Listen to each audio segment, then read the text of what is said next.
이 시각 국회에서는 한동훈 법무부 장관 후보자에 대한 인사청문회가 진행 중입니다. 새 정부 출범을 하루 앞두고 질의 시작 전부터 여야의 양보 없는 대치가 이어지고 있습니다. 첫 소식 김민주 기자입니다. 한동훈 법무부 장관 후보자 인사말에서 나온 이 발언. 시작부터 도화선이 됐습니다. 최근 소위 검수완박 법안이 국회를 통과하여 시행을 앞두고 있어서 국민적 우려가 큰 상황입니다. 검찰 수사권 축소 법안에 대한 반대 의사를 재차 공개적으로 표출하자 민주당은 싸우려고 나왔냐며 불쾌감을 감추지 않았습니다. 그게 여야 간의 원내대표 합의까지 간 사안입니다. 그런데 인사청문회장의 인사말에서까지 이렇게 한다는 거는 이거는 국회를 너무 무시하는 거 아닙니까? 한 후보자의 자료 제출 누락 여부를 놓고 결국 여야 간 고성이 오갔습니다.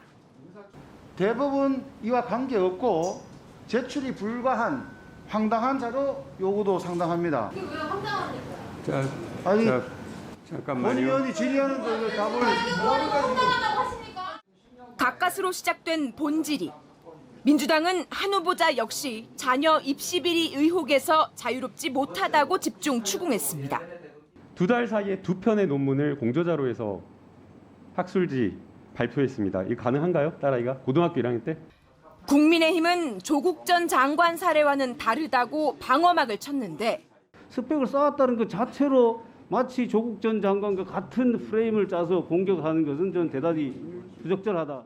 한 후보자는 위법이 있는 건 아니지만 아무나 가질 수 있는 기회도 아니라며 자녀에게 평생 봉사하며 살아야 한다 강조했다고 밝혔습니다. OBS 뉴스 김민주입니다. 한동훈 법무부 장관 후보자 등 내각 임명 갈등은 새 정부 출범 하루 전까지 계속됐습니다. 결국 국무총리도 없이 반쪽 내각으로 시작하게 됐는데 이 기간 꽤 길어질 것 같습니다. 이어서 정철호 기자입니다. 더불어민주당에게 한동훈 법무부 장관 후보자는 낙마 1순위입니다. 조국 전 장관을 수사한 기준과 스스로를 향한 기준이 다르다며 이른바 내로남불이라는 겁니다.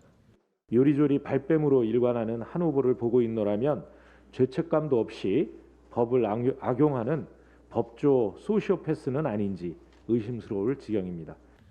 정호영 후보자는 자녀 편입과 병역비리 의혹 등을, 또 원희룡 후보자는 오등봉 개발 특혜 의혹 등을 들어 당 차원의 고발 방침까지 세웠습니다.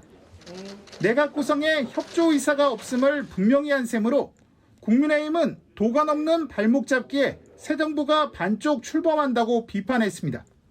민주당은 최소한 새 정부가 일을 할 수 있게 해주어야만 합니다. 더 이상의 발목 잡기는 민심에 역풍을 불어올 뿐입니다. 박병석 국회의장을 찾아 한덕수 국무총리 후보자 인준을 위한 본회의 소집도 요청했습니다. 하지만 민주당이 부적격이라고 반대하고 있어 새 정부는 총리 없이 기획재정부 장관 대리체제로 출발할 가능성이 높아졌습니다. 국무회의 구성도 문제인데 새 정부 출범 하루 전 인사청문 보고서가 채택된 후보자는 7명에 불과합니다.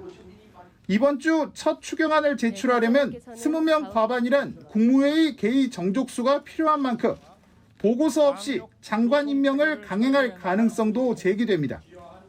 OBS 뉴스 정철우입니다.